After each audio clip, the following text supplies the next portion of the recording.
What's going on, everybody? This is the Roaming Prepper, and thank you for joining me today.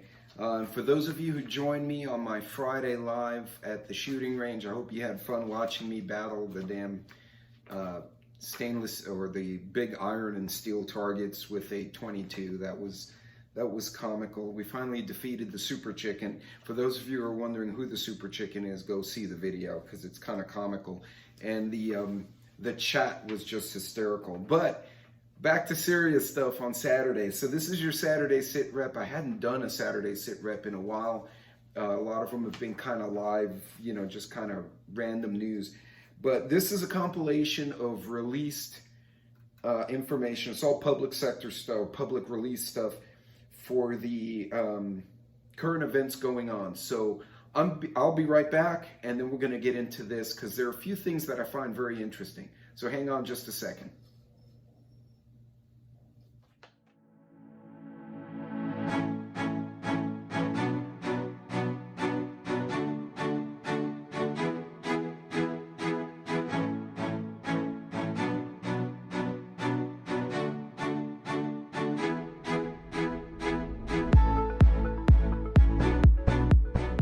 Okay, friends, welcome back. We're going to get into the meat of this. I lost my glasses again, so you guys got to bear with me. I have them, I just don't remember them, and then I forget them. Anyway, so I'm going to start in Africa and then move my way around. Hold on, I'm losing my camera here. And apologies for that. There we go. All right, starting again. So Cameroon, right now, Cameroonians queue for fuel shortages as now that fuel shortages have hit the capital. That's from Africa News. Most fuel stations have run out of diesel in recent days. I've mentioned before, the smaller economies are going to be the bellwethers, right? They're going to be the canaries in the cave. I actually did a whole video on canaries in the cave. They're going to be the first to get hit. They're getting hit now. Kenya, police arrest 3 election commission contractors that apparently they had messed with the voting software, and that's going to be a problem because as times get hard, people are going to start doing dumb shit to try to get power, but the public in general is going to be much more mistrusting than they have been in the past of these leaders and these systems. Things are going to get questioned. There's going to be a lot of problem. Niger is right now 23,000 affected with rainy season floods. They've had a lot of weird weather in Nigeria and Niger. In Nigeria, the state oil firm is about to go private sector, and there's a lot of mixed messages there. On the one hand, it'll be more efficient. It'll be efficiency and profit driven, which is good. But on the backside, it leaves a resource in the hands of companies that may be from overseas. So we'll see how that pans out. Now, going to East Asia Pacific, China has been very interesting. So it says China tightens data rules for online ride-hailing firms. And it says China's transport ministry on Friday tightened existing rules governing how online ride-hailing firms, i.e. an Uber, should handle and share their data with regulators. Okay, now as all of you probably know by now, and I've mentioned it before, China's mortgage, they're basically going through a Lehman Brothers moment right now.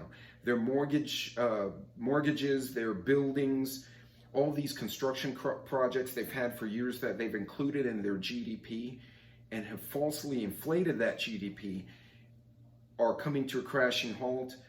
They've prevented people from getting their funds out of the banks. As a matter of fact, they call their funds investment assets, and you can't get them out now. So people who actually have worked with the understanding that their assets, their savings, whatever it is, could be taken out for their family now have lost it.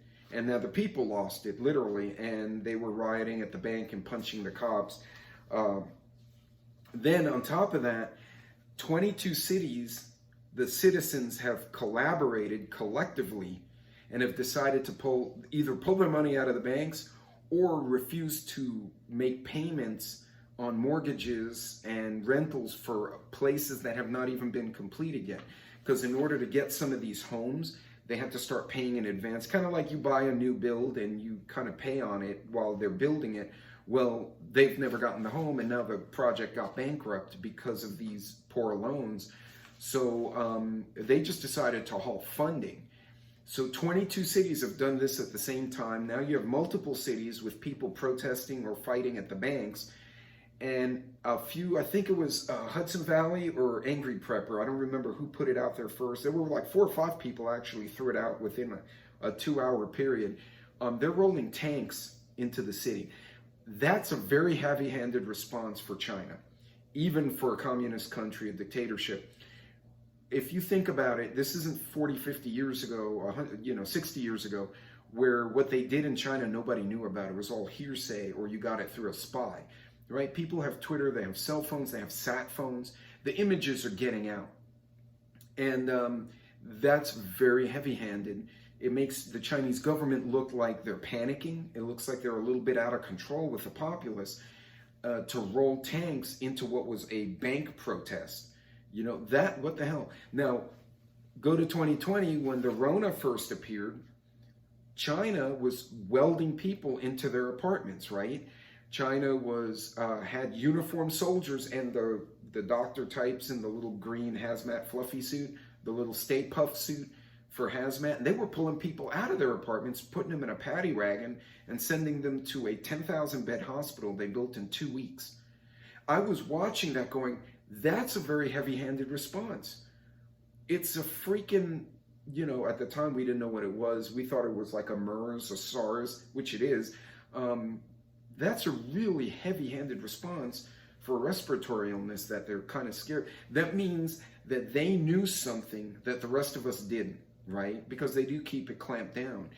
And that was their response. They were welding people in. They put fences around the apartments. They're still doing it.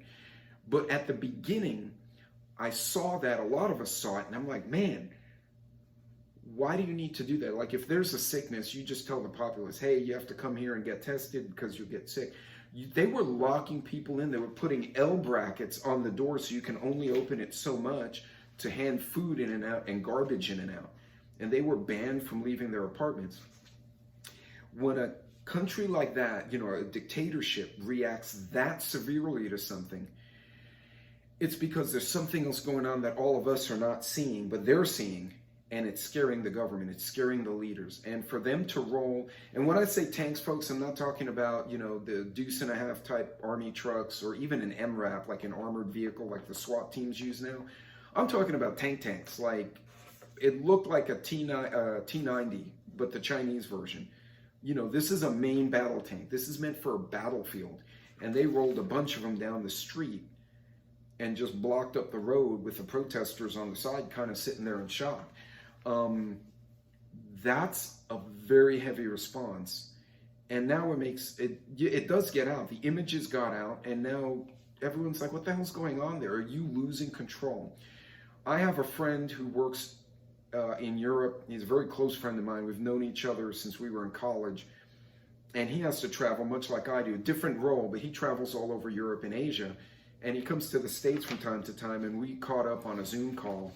And he's like, in his opinion, civil unrest can and will be the greatest threat to China. And he said, they're a house of cards, dude.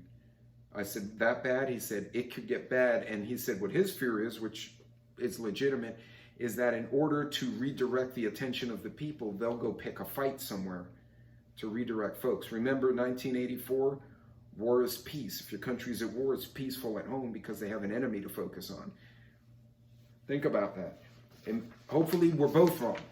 But very important thing to note, rolling armored divisions into the streets of your own nation is not a good sign at all. It's a bad sign. That means something's wrong.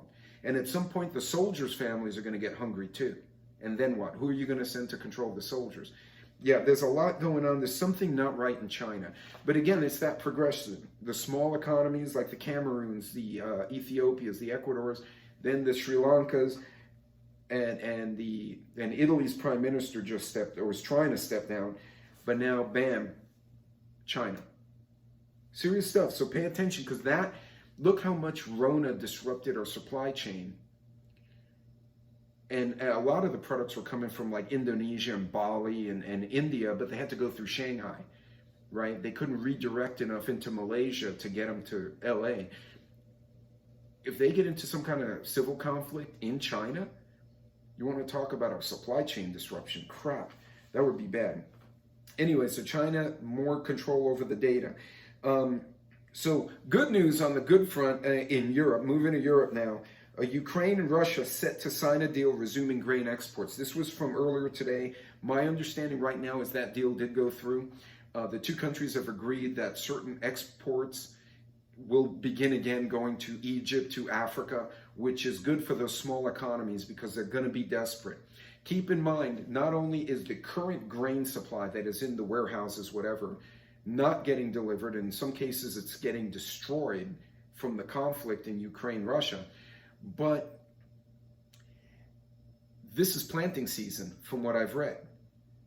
So the summer and then the wheat will grow later in the year in that area. And I'm not a farmer, so if I'm off, I'm off. But basically what I'm trying to say is the farming's disrupted. So whatever products would be getting planted now are not getting planted the way they should be because there are tanks and helicopters fighting with each other all over the place. You can't farm like that.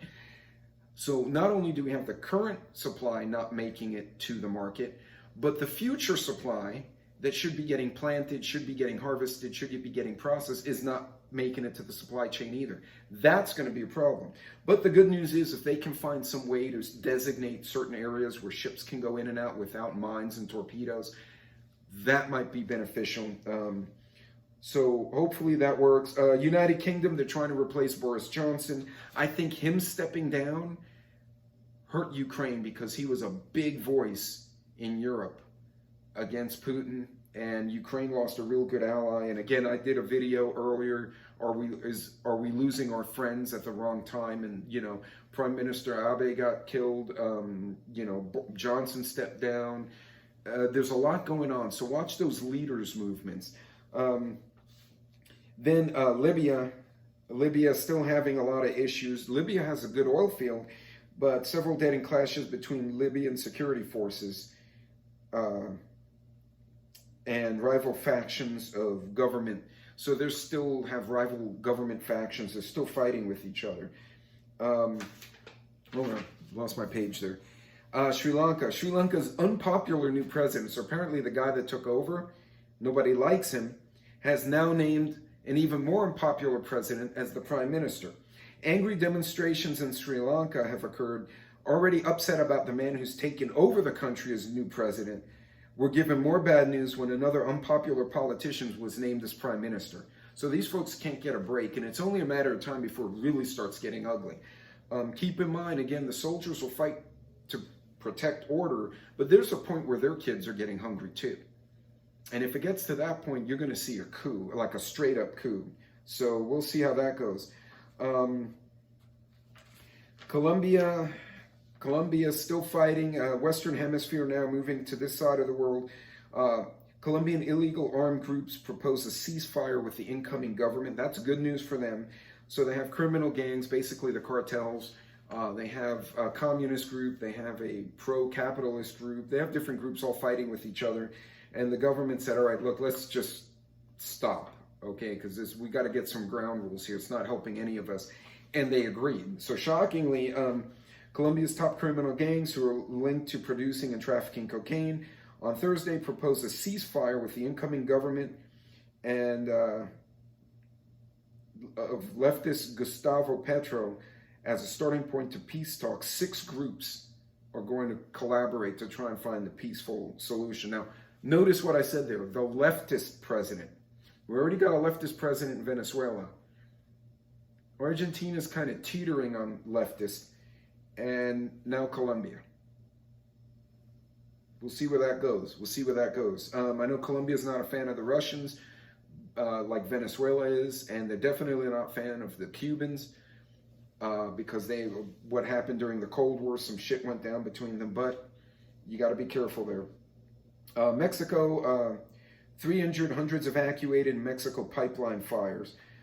So this is in the Gulf Coast state of Veracruz, which I know for a fact has a bunch of offshore platforms. So again, that's going to cause delays in product reaching the market. And then in Nicaragua, this one's a good one. Nicaraguan newspaper says the staff have fled the country.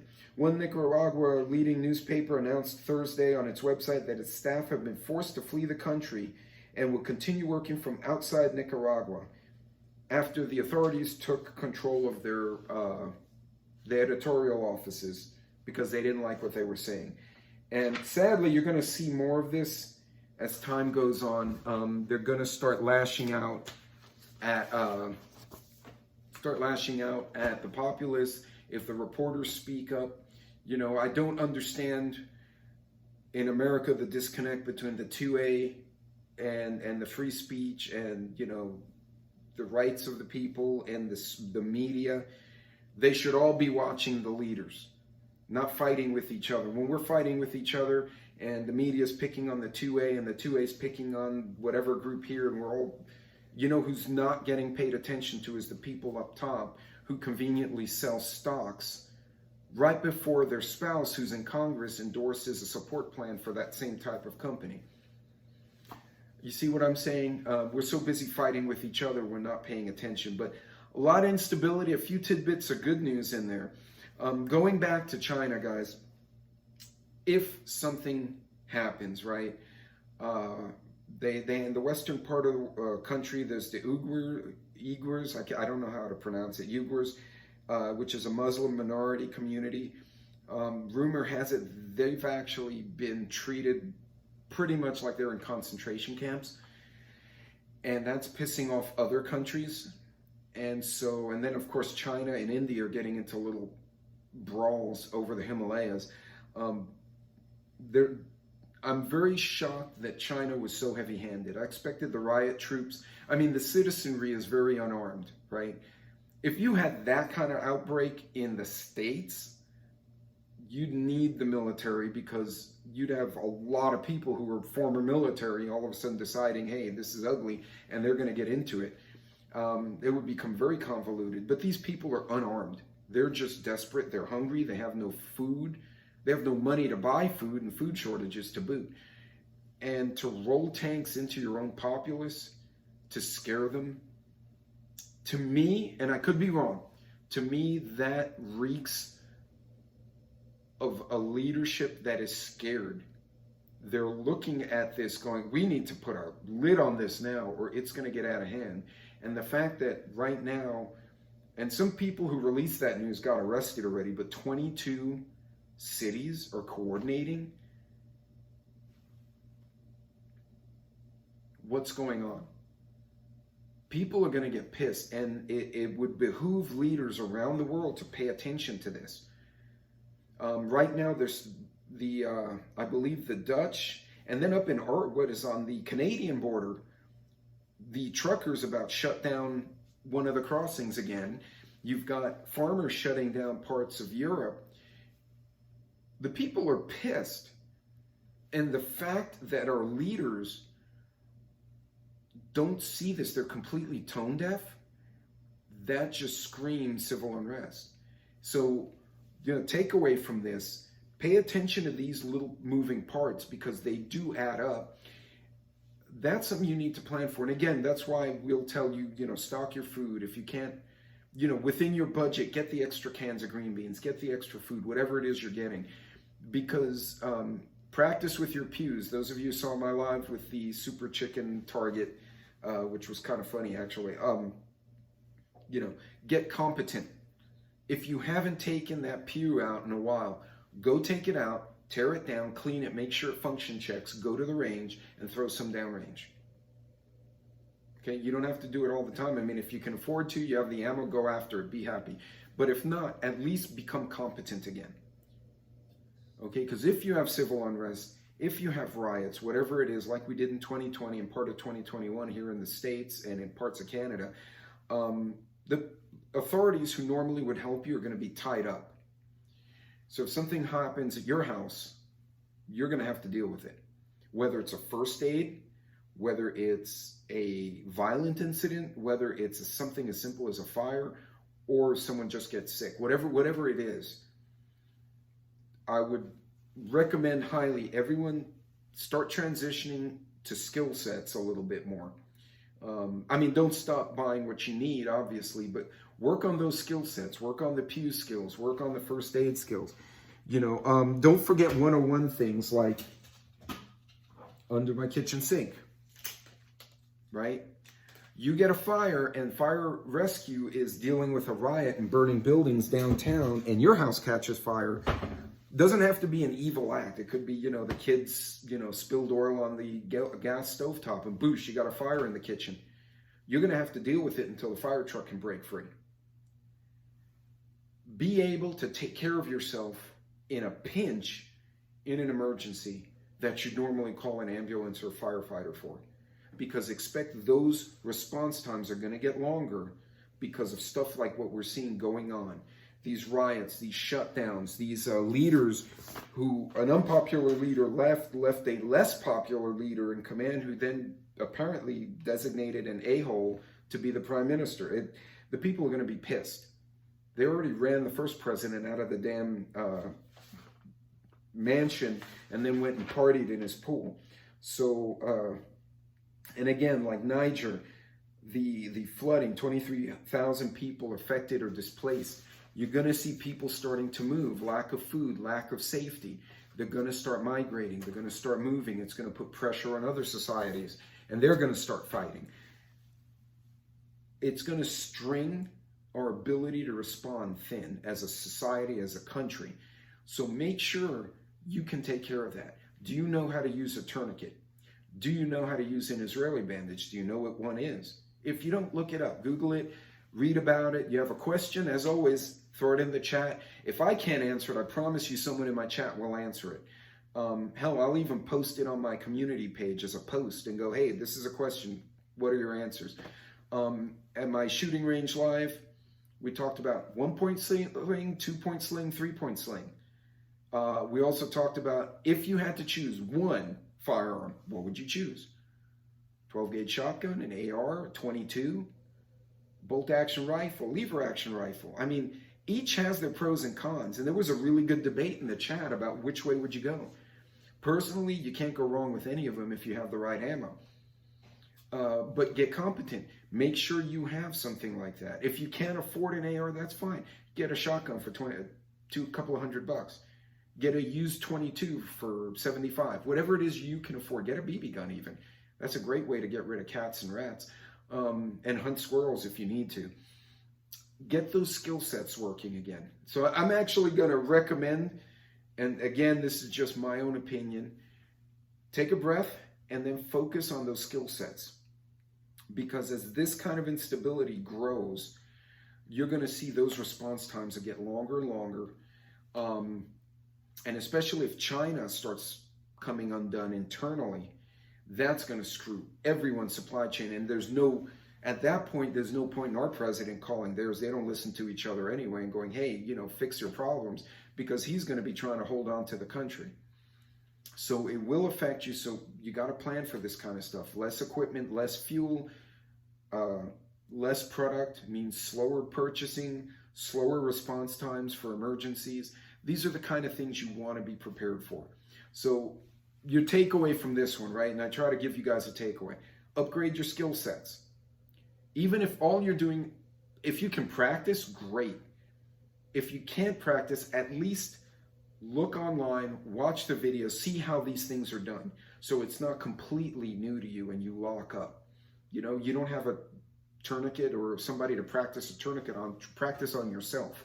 If you can't practice on yourself or you don't have a tourniquet, watch about how to make a tourniquet out of, say, a belt or a rope, and practice that.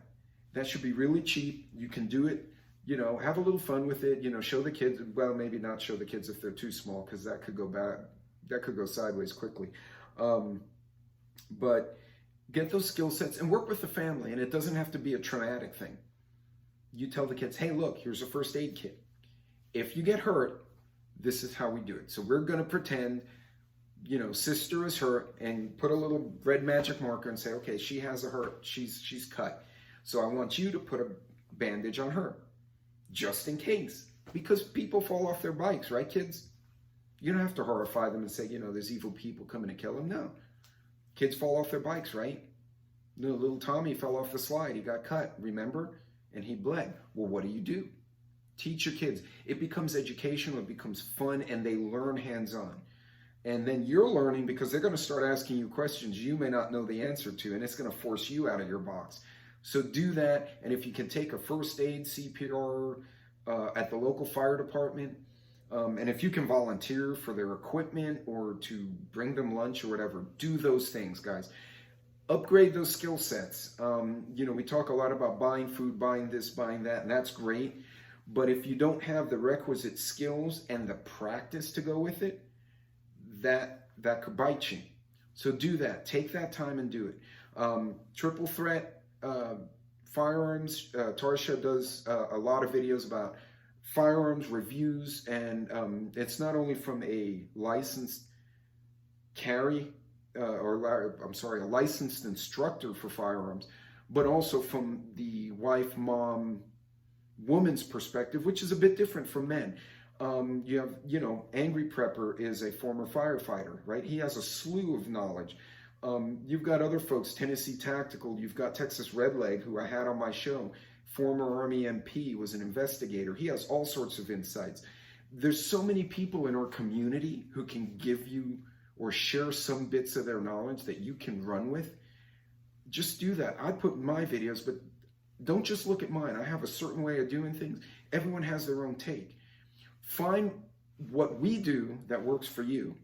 And you may take something from me, something from Jason, something from Mike, something from Tennessee, something from Redleg, and you start adding it and you come up with your own way of doing things. Great. That's even better because it works for you. Because what I do may not work for you. So anyway, guys, that's it for your Saturday Sitrep. I just wanted to give you guys some things to think about. Again, we can't control this stuff, but at least if we see it coming, it informs us as to what our next move may need to be. Because I promise you, the public is paying no attention to this. I've gone on the street into the Walmarts, just chit-chatting, and somebody was complaining about the price of goods. I said, well, if China has a civil war, it's going to be really bad on the prices. And they look at me and I said, well, they're rolling tanks into their cities right now because of the riots. Wait, what riots? Why are they rolling tanks? They didn't know.